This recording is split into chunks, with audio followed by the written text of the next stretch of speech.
I'm up here on the side of this mountain, away from Little Oak Flat, which is over there. You can see green flats. My quad is parked down there, about 300 yards. I was glassing around for squirrels, and I saw this white forked thing laying right up here in this path. Thought it could be a shed buck antler, big forked horn. So I walked all the way up here just to find out it was a stick from that dead tree. So I threw it over there. While I was walking up here, I hadn't been up in this part of the ranch for years and years and years. So I was having flashbacks to my childhood. Right up there above that fence line, it says just below the skyline, where I killed that buck last October. But back to the story. I used to hang around over here on this side. It was a lot wetter back then. There's always a lot of squirrels over there to shoot. And you can see down there the grass is still green, so there must be a little seepage down there somewhere. Most of the trees that live through the drought here seem to be doing pretty good. But I came across this wash down here. All this water that comes off of these hills right here and down those draws up there comes right down through here. A lot of it does anyway. And this wash down here, really, I don't know, kind of spectacular to a curious old guy. When you get older, you never lose your curiosity. It just kind of hones itself down, refines it to more of an adult curiosity than a kid's curiosity. I didn't think about this when I was here playing around on this stuff as a kid, jumping all over rocks trying to avoid rattlesnakes. But wow, well, nice view today, nice and sunny, slight breeze. Over there, my cabin would be just over that tree right there and beyond that ridge, but before the next mountain. That mountain that you can see over there, it's got a nice little saddle on it right there. That's Jet Hill. The jet crashes just above that little saddle. This little flat down here is just below Little Oak Flat.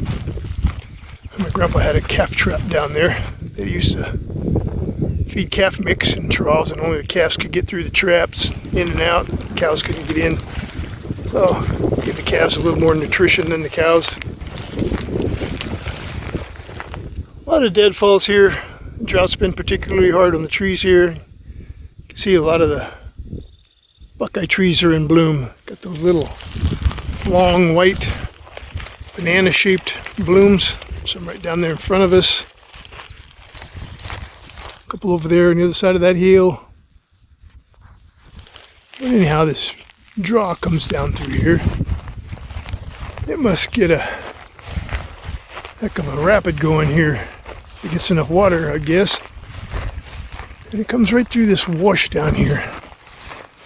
It's really took all the dirt off of this old granite on the side of this hill. Almost granite is exposed. And it looks pretty cool. I would have filmed this on the way up, but all you would have heard was a bunch of huffing and puffing and complaints about how steep it is, how hot it is, how many foxtails there are. Oh, here's some more buckeye trees right down there. And that's Red Hill right there, so we're looking south. It'd be about that direction right there.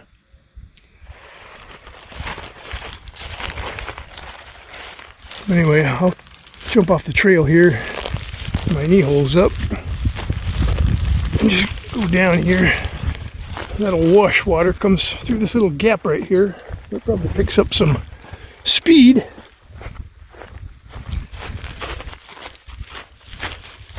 Comes whipping down here across this big old flat granite rock shelf.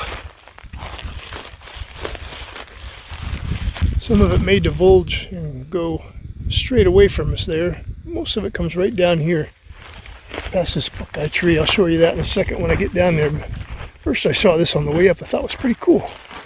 This big old boulder here with this little pot rock sticking in it there like a flower holder. Only the flowers are pretty much gone for the year.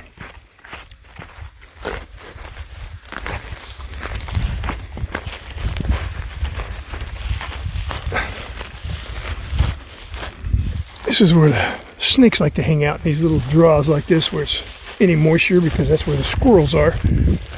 Oh, snakes hang out by the grocery stores. And you can see where that water shoots down right through there under that flat rock. That's pretty cool. And you can see how it gets funneled down right up there through that little chute where all those thistles are growing. There's a lot of odd shaped rocks in here.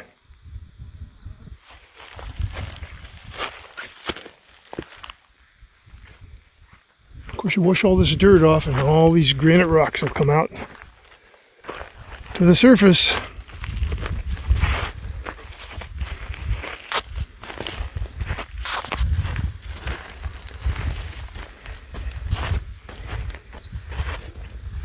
That's pretty cool, huh? A big old flat rock that somehow manages to stay right on top, supported by something.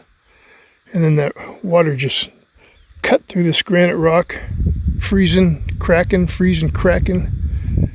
made a little chute right under that rock. There's another cool thing over here. There's a vein of quartz in this area too. Over here, there's a whole boatload of quartz laying on the side of this hill. It gets exposed just like this granite stuff. And you can dig it out, carry the pretty chunks home, and use them to decorate with. So there's where it comes out down there. Comes out down there and keeps on going down about 250 yards, and it runs into Whitney Creek. And over there behind those trees is another big old granite shelf that runs way up to the end of this hill here. Aren't those buckeye trees pretty when they bloom? Great big flowers like bananas. Pretty. Right here, right along this hill, from about here all the way down is where this quartz is. You can see them right here. Pieces of quartz. Kind of see them going down the hill there, the white stuff. This is the whitish color quartz. There's also a quartz that is kind of rose colored or brown colored that loves this particular area.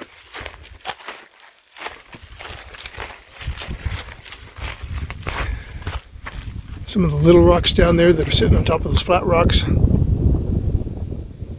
those are quartz. Hard to see them in the sunshine.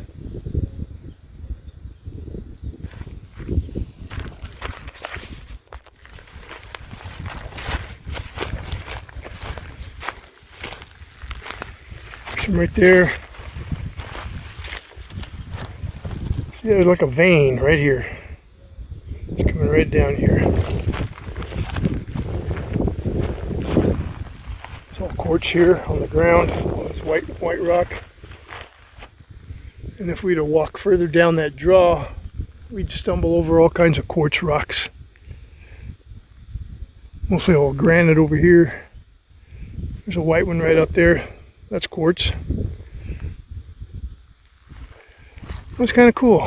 I thought I'd record this and watch it when I forget all about it and surprise myself all over again. Maybe somebody else would enjoy it.